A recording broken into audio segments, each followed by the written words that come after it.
All right, man. Let's take a look at our next match of the day. That's right. It's going to be HuK versus Strelok. Little foreigner versus foreigner versus foreigner. European versus North American. Yep. Obviously, HuK, one of the fan favorites, and Strelok, one of those guys who's really been around since the beta. Was already part of the very first internet. Actually, both of these guys were part of the first international StarCraft 2 LAN event ever. Well, LAN. Which was the Intel Extreme Masters Global Challenge Cologne in 2010, I believe. Both of them went out in the group stage, though. I remember that. But yeah, both. Yeah, real old schoolers, man. I do agree. I do agree. This one, though, I've got it. When it comes to predictions, I feel like this one's a little bit easier to call.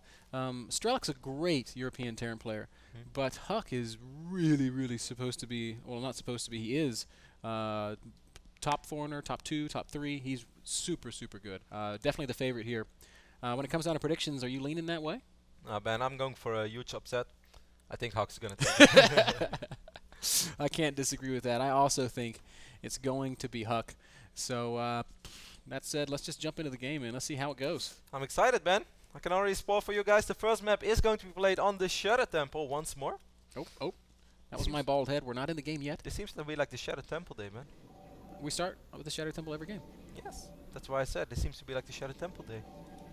Really excited to kick things or not kick things off, but to continue things with a PvT. Of course, EG's HuK is our red Protoss spawning on the bottom side of the map, and FXL's Strelok is our friendly Ukrainian Teal Terran spawning on the top side of LT. And I really don't know what to expect out of this game. I really haven't seen much HuK PvT in recent memory. When's the last time you saw HuK play against the Terran? MLG. I was at the Barcraft and saw him playing Love. Against Love Terrans there, and I saw a few glimpses of his games at IPL, but it was hard to observe. I was mostly in the play area, so I was just walking around looking at many screens. I was visiting family during that MLG. So how was HuK's PvT looking? Looked pretty good. And I've seen him also in the Winter Arena. He played against Marine King actually a lot, and he put up a very good fight against Marine King often, so it looked pretty solid. Strelok's classically had some pretty strong Terran versus Protoss. But especially recently, it feels like the European Terrans have been struggling in this matchup. So, yeah, I mean, I'm just going to keep kind of agreeing with our initial prediction. I think HuK's the big favorite here.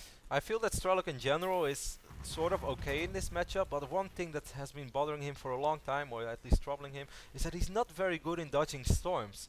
I've seen Strelok often just dance in storm, kind of like it heals his units, but actually it does do a lot of damage. Contrary to popular belief? Yeah, contrary to popular belief, or at least to when it feels when I play PvT. Contrary to Ukrainian belief. We see a little bit of that legendary HuK proper. Oh, he took one hit too much, man. I think HuK is out of shape. Oh, yeah. Reddit, are you watching? Got poked once. HuK is really losing his edge. This would have never happened to a HuK in shape. He's lost his passion. Oh. HuK gets the cybernetics going now as well. It's a simulated up, so I'm expecting a 1-gate fast expand for HuK. He's gonna get a good scout off, of course. He sees there's still no refinery for Strelok, so that means a no-gas fast expand build. The build that, I say it so often, all the European Terrans love and 8 out of 10 times go for as well. It's really crazy how different European PvT is to Korean PvT. So that's actually something that might work against HuK a little bit, because he's in Korea, he's practicing with those guys. He might not be as accustomed, at least in the Korean metagame, to playing versus this. I really like this. This is something we've seen quite a lot lately. Yes, I do That's agree. so cool. It's very fortunate for HuK, though, that he opens up with a Zealot. If he wouldn't have opened up with a Zealot, it takes him a century for him to take out this engineering bay, and actually seem to remember a game right great now. control by Strelok. Will that SCV be able to get out of there? Really good. Well, this is all perfect for Strelok. His fight pose a little bit delayed. As we can see, no, actually, it's all gonna line up. It's all gonna line up very well. Strelok playing like a boss. So far, so good. And HuK even being forced to use 2 probes right now, because even that Zealot has quite some DPS. Engineering bay gets HP so quick. Yep, and it's got armor. Can't forget that. Yeah, I really like this. Yep, great opening for Strelok. Best case. This is the best situation he possibly could have been in after 4 minutes. And I've seen this game once, Ben, on the Shadow Temple, where a game like this was played. I'm not gonna go there because I think I'm wrong, but I think it was HuK who then just took an expand over here, but it actually did not work out. Oh, it was against Cass. World Cyber Games, Cass versus HuK. I could be wrong, but I'm pretty sure I'm right. That Roddy memory.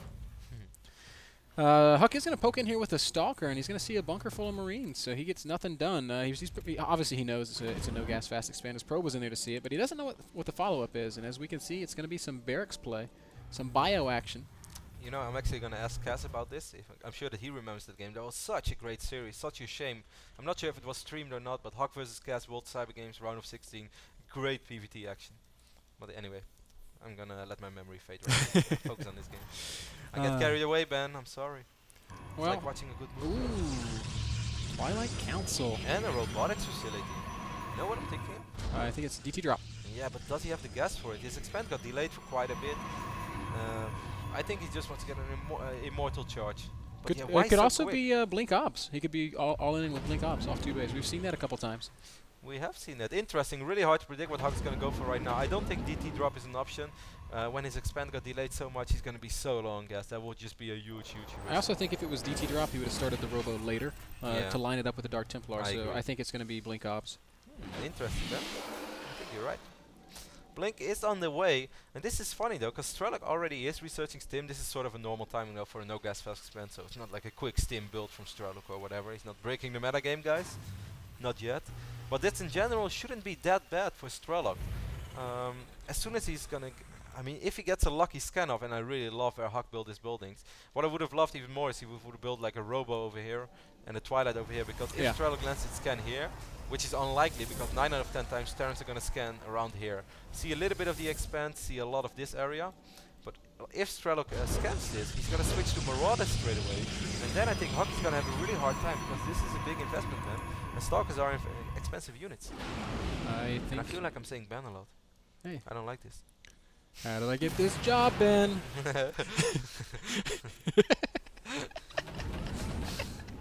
Such a prick.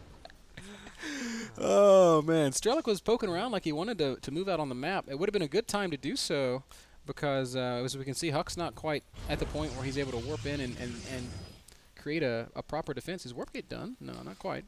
Almost. I really actually am a little bit worried for HuK right now, Ben, because this couldn't be any better for Strelok. He's getting the bio upgrades, he's getting Marauders, and he's playing against Blink Stalker. This is what you want to face. Oh well, want to face is a big word, because some people just hate playing against Blink Stalkers. But if you had to choose for to go for a certain strat, okay, maybe tanks would be even better. But Stim Marauders, that's pretty much your dream scenario. He's going to have a great army. The question is he going to be able to deal with HuK's control? That top 3 control. That top 3 control is not to mess around with. Economy-wise, he's doing really good. 40 SCVs against 39 probes. This is all good, but the only problem is he still does not know what he's facing. I think HuK's just gonna go for it right now, kill a few SCVs, maybe pick off a tech lab. He doesn't know what he's picking up though. It's gonna be, what is he picking up? Custom shells. That's a nice. He's probably gonna stay around to pick the other one up as well. No, HuK doesn't gamble. The SCV will get picked off. Is HuK gonna get out of there? Okay, a little bit of blink micro up on the cliff. I like this. Zealot's warping in as well. This is a nice attack by HuK. Reinforcement. I really think HuK is in trouble. He's gonna lose so many of these with stalkers. That blink? A very aggressive blink. He's gonna throw away all of his units, and HuK is now in some serious trouble. Wow, that was really weird, because he even saw that Strelok used Stim straight away over there, so he knew Strelok had Stim. Look at this. This is top 3 control, by the way. 2 stalkers on 1 HP or 2 HP. But this went so good for Strelok. HuK went for this blink. I'm not sure, like he saw that Stim was ready, right? Or am I crazy right now? I don't know. Maybe he was. Anything could have happened. Maybe he was building a pylon and he didn't see the Stim. He thought maybe he picked it off, but he definitely misplayed that.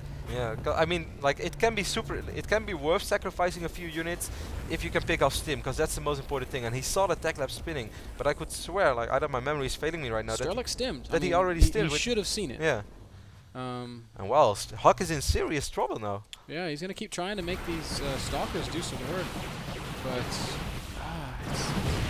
he's going to get a depot, but Strelok's army... Well, Strelok's got no medevacs. Is something... Well, never mind. 2 of them had to pop out. So Charge is on the way for HuK, but... this is really good for Strelok. He's got a huge timing here that he can just hit. I mean, there's 8 stalkers out. That's it. What can HuK do to defend? Nothing. I mean, Charge is really good, but not when you're in the shape that he is right now. The good thing is that HuK is such a good player. He's really good with multitasking. He can basically dodge around all the time, and I think that's what he's going to do. Just try to save as much time as possible. Look at Strelok, by the way. He's stimming really so a lot. Much. Yeah. Maybe too much. HuK might lose a stalker. This was perfect though for HuK. He forced Strelok to get all the way back. He doesn't end up losing his... No, he did not lose his observer because he already moved it. Smart HuK. I like it a lot. But if HuK does it 1 or 2 more times, he's going to be fine, because maybe eventually he get Twilight and Templar Archives. Getting those Zealots. Now, something that is worrisome though is HuK's got no upgrades. such a good blink once more by HuK. I wonder what Strelok is going to do. He's going to stim with 2 Marauders right now, focusing some low HP Stalkers straight away. Look at these 2 Marauders, man. Really good. Stalkers are going to be fighting against Marauders, Marine, and a couple of reasons some SCVs. I don't know, man. This is cute micro by HuK, but his DPS is so low. These 4 Stalkers, they really won't get that much done. And look at this army of Strelok that's moving in. Man, this is HuK doesn't have enough. It's just Zealots against Stim Marines. There's just not going to be enough. HuK is going to come charging in there, but you can see that Stim bio under medevac support. Zealots doing an okay job, but with no upgrades. Zealots just going to march right forward. He's going to pick off a couple of pylons. He killed a Templar, I think. Yeah. Dropping Templar archives right now. And now HuK is kind of dead. He is. He's going to try to make a last stand effort with those pros, with those zealots, but it doesn't matter. HuK calls GG. Strelok takes the first map. Wow. And looked pretty convincing, honestly. Great play by Strelok. Hats off to him, man. Maybe we've underestimated our Ukrainian buddy. No, he played that fantastic, but I already said while the game was going on, if you play against Blink Stalkers as a pro, like as HuK did, Yeah. I mean this is basically what you want to have happen. You want to have your stim pretty quick, which Strelok had, like not super quick, but pretty quick skim. And he didn't stay with Marauders. He didn't try to get something else. He didn't stay with Marines, by the way. He went for a lot of Marauders, and that's just perfect. And even though he didn't really saw the Stalkers, he had plenty of Marauders and way more than enough to deal with HuK's Blink Stalker army. Yep. And that one blink from HuK was of course very questionable. Yeah, well, it was the wrong move. I don't think there's too much to question. He lost way too much. If he hadn't lost those Stalkers, if he'd kept them all alive, he would have been able to dance around a lot more than he did. Yeah. But that's not the way it played out. So unfortunate for HuK. Strelok does go up 1-0. That game was brought to you guys, brought to you folks by Azo monitors. I have a bad influence on you, man. In a year, he can't speak English anymore. Seriously, I'm gonna start saying third base. I hate you so much right now. Azo monitors are really sweet. Go buy one. We'll be back with game number 2.